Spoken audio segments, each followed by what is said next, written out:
नमस्कार दोस्तों, आप लोग का स्वागत है आपके अपने YouTube चैनल इनविंसिबल मैथमेटिक्स में। आज हम लोग जानने वाले हैं, आज हम लोग देखने वाले हैं कि एलसीएम एचसीएफ के जो प्रॉपर्टीज है, उसके जो गुण हैं और उसमें क्या क्या फॉर्मूले हैं एलसीएम और एचसीएफ के, यानी कि मासपा और लसपा के क्या क्या प्रॉपर्टीज और क्या क्या गुण है वो सब देखने वाले हैं। तो चलिए शुरू करते हैं। सबसे पहले जो है दोस्तों, अगर आपको कहा जाए कि दशमलव संख्या का एलसीएम और एचसीएफ निकालना है, तो दशमलव संख्या जो होगा उसमें से हम लोग जैसे कि वो प्राकृतिक नंबर यानी कि नेचुरल नंबर मान के ही उसका निकालते हैं। 2.5, 3.6, 4.62 ऐसा कुछ संख्या है। इसका अगर आपको एलसीएम या एचसीएफ निकालने के लिए बोला जाएगा तो आपको क्या करना है कि नॉर्मली वही संख्या मानकर आपको एचसीएफ निकाल देना है और उस अनुसार फिर इस पॉइंट को वहां पर बैठा देना है। जैसे 2.5 है, 3.6 और 462 है, 4.62 है। इसको पॉइंट न मानकर हम लोग को कैसे एलसीएम निकालना है? 225, इसको 36, इसको 462 मान के ही इसका एलसीएम या एचसीएफ निकालना है और इस पॉइंट अनुसार उस पॉइंट को वहां पर बैठा देना है। बस सिंपल सा कॉन्सेप्ट है। अब दूसरी बात जो है दोस्तों, जो उभयनिष्ठ गुणनखंड किसी संख्याओं का, इसको मिटा देते हैं, किसी संख्याओं का उभयनिष्ठ गुणनखंड न हो, यानी कि कॉमन मल्टीपल्स होते हैं, कॉमन जो फैक्टर्स होते हैं वो न हो, तो क्या करेंगे उस टाइम पे हम लोग उसका एचसीएफ यानी कि मासपा जो है एक मानते हैं। ये पहले ही वीडियो में भी आपको दिखा चुका हूँ, ठीक है। 10, 12 और 15, इसका हम लोग को क्या करना है?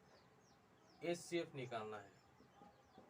2 × 5 = 10, 10 का, 12 का, 2 × 3 = 6, 6 × 2 = 12, 15 का, 3 × 5 = 15 है। इसमें तीनों में कॉमन कुछ है? तीनों में कॉमन कुछ है? देखिए, तीनों में कॉमन दो भी नहीं है, तीनों में कॉमन एक भी चीज ऐसा, कोई भी ऐसा नंबर नहीं है जो तीनों में कॉमन हो। 10, 12 और 15 के जो गुणनखंड है उसमें कॉमन हो, ऐसा कोई भी संख्या नहीं है। इसीलिए यहाँ पर इसका जो एचसीएफ है उसको हम लोग F1 मानते हैं, ठीक है। एचसीएफ जो है मसपा जो है वो 1 मानते हैं।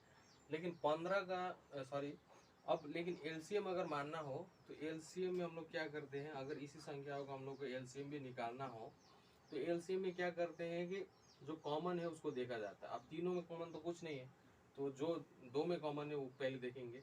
जैसे कि 10 और 12 में 2 कॉमन है तो 2 को एक बार लिखेंगे।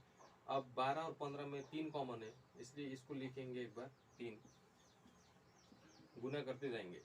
और 5, 5, 10 और 15 में 5, 5 कॉमन है, तो इसलिए 5 को यहाँ लिख दिए और बचा 2।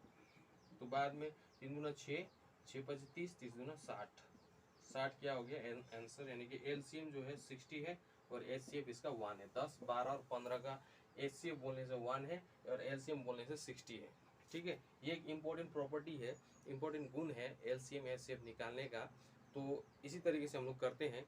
तो दोस्तों आगे दूसरे संख्याओं का एलसीएम एचसीएफ निकालेंगे, देखिए कैसे। इसको मिटा देते हैं। मान लीजिए यहाँ पे संख्या दिया हुआ है 12, 15 और 18 दिया हुआ है, ठीक है। तो हम लोग को इसका एलसीएम निकालना है। जैसे कि 12 का क्या है, 2 दूना 4, 4 तिया 12, 15 का 3 × 5 = 15, 18 का 2 तिया 6, 6 तिया 18। ये है, तीनों में कॉमन क्या है? तीनों में कॉमन एचसीएफ ये है ना, 3 है जो तीनों में कॉमन है, यानी कि एचसीएफ जो है वो है 3 मासपा।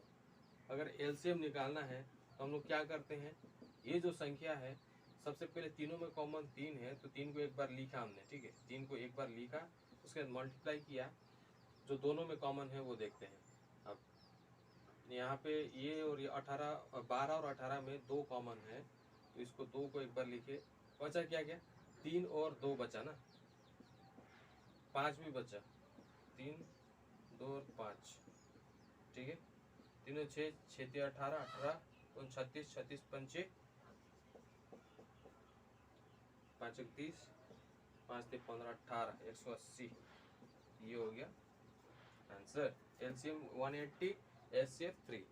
तो इस तरह से दोस्तों बड़ी से बड़ी संख्या आपको दी जा सकती है। 12, 15, 18 है, यहाँ सिर्फ 3 संख्या है। 12, 18, 15, 120, 125 ऐसे 5-6 संख्या भी दिया जा सकता है। उनका आपको एचसीएफ निकालने के लिए प्रैक्टिस करनी पड़ेगी। Practice makes you perfect. जब तक प्रैक्टिस नहीं करेंगे तब तक आप कॉन्सेप्ट क्लैरिटी आपको नहीं आएगी। तो दोस्तों कभी कभी भिन्न जो संख्या है वो दिया रहता है, भिन्न दिया हुआ रहता है, तो भिन्नों का लसा निकालना पड़े, प्रश्नों में आपको बोल सकता है भिन्नों का लसा निकालने के लिए बोल सकता है। ठीक है, भिन्नों का लसा निकालने के लिए हम लोग को क्या करना पड़ेगा, हम लोग जानते हैं जैसे कि जो भिन्न है 2/5 इसको भिन्न कहते हैं, 3/7 कुछ भी ऐसा बटा में आएगा तो इसको भिन्न कहते हैं। ऊपर वाला को अंश और नीचे वाला को हर कहते हैं। ऊपर वाला को क्या कहते हैं, अंश कहते हैं। ठीक है, हिंदी में अंश, और नीचे वाला जो है संख्या उसको हम लोग कहते हैं हर, अंश और हर। तो भिन्नों का लसा निकालने के लिए ऐसा दिया रहता है संख्या, तो इसका हम लोग को लसा निकालना पड़ेगा। तो ऊपर में क्या करना पड़ेगा, अंशों का क्या करना पड़ेगा, अंशों का लसा बटे या अपन हरों का मसा, अंशों का एलसीएम और हरों का एचसीएफ निकालेंगे उस टाइम पे। ठीक है, तब भिन्नों का लसा निकल जाएगा।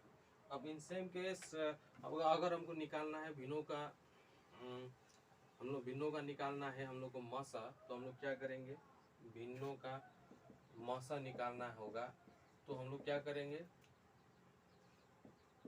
अंशों का मसा निकालेंगे, अंशों का मसा निकालेंगे और हरों का लसा निकाल देंगे। ठीक है, हरों का लसा निकाल देंगे। इसको याद रखने का सबसे अच्छा तरीका ये है दोस्तों कि अगर भिन्नों का लसा बोला जाएगा तो अंशों का लसा कर देना, ऊपर में जो है ऊपर का लसा हो जाएगा, नीचे का मसा हो जाएगा। अगर मसा निकालने के लिए बोलेगा तो अंशों का यानी ऊपर में जो संख्या है उसका मसा हो जाएगा और हरों का लसा हो जाएगा। ठीक है, मतलब मसा निकालना पड़ेगा तो ऊपर का मसा, लसा निकालने बोलेगा तो ऊपर का जो अंशों का लसा निकालना पड़ेगा। ये फॉर्मूला है, ये प्रॉपर्टी है। तो दोस्तों ये हो गया। अब दूसरा हम लोग देखते हैं कि किस प्रकार से हम लोग को अगर पहला संख्या दिया रहता है तो दूसरा संख्या और एलसीएम अगर दिया है तो मसा कैसे निकालते हैं, उस वाले सेक्शंस को हम लोग देखते हैं। तो उसका फॉर्मूला जो है वो क्या है, सूत्र जो है वो क्या है हम लोग देखते हैं। जैसे कि प्रथम संख्या है, प्रथम संख्या को गुना करेंगे द्वितीय संख्या से। ठीक है, द्वितीय संख्या से प्रथम संख्या को गुना करेंगे तो उसका जो है वो निकल जाएगा आपका मसा इंटू लसा, या लसा इंटू मसा, एक ही बात है। तो प्रथम संख्या इंटू द्वितीय संख्या, मसा इंटू लसा। प्रथम संख्या मान लो x दिया है, द्वितीय संख्या m दिया है और लसा हम लोग को दिया है क्या, k। तो हम लोग को निकालना है मसा। मसा को मान लेते हैं n है। ठीक है, n है मसा मान लेते हैं। तो n इज इक्वल टू क्या होगा, mx is divided by k, ऐसा आएगा ना। मतलब इस तरीके से हम लोग को अगर तीन संख्या दिया हुआ है, इनमें से प्रथम संख्या, लसा या मसा कुछ दिया हुआ है, कभी कभी द्वितीय संख्या निकालने के लिए बोल सकते हैं आपको, द्वितीय संख्या निकालो, ये तीनों का मान दिया रहेगा। कभी कभी प्रश्नों में मसा निकालने के लिए बोलेगा, आपको लसा, द्वितीय संख्या और प्रथम संख्या दिया रहेगा, इस प्रकार से। ठीक है दोस्तों, तो आई होप ये वीडियो आप लोगों को पसंद आया होगा और एलसीएम एचसीएफ के कुछ प्रॉपर्टीज, कुछ गुण और कुछ फॉर्मूले आप लोगों को समझ में आए होंगे। मिलते हैं अगले वीडियो में, तब तक के लिए goodbye, take care, thank you दोस्तों।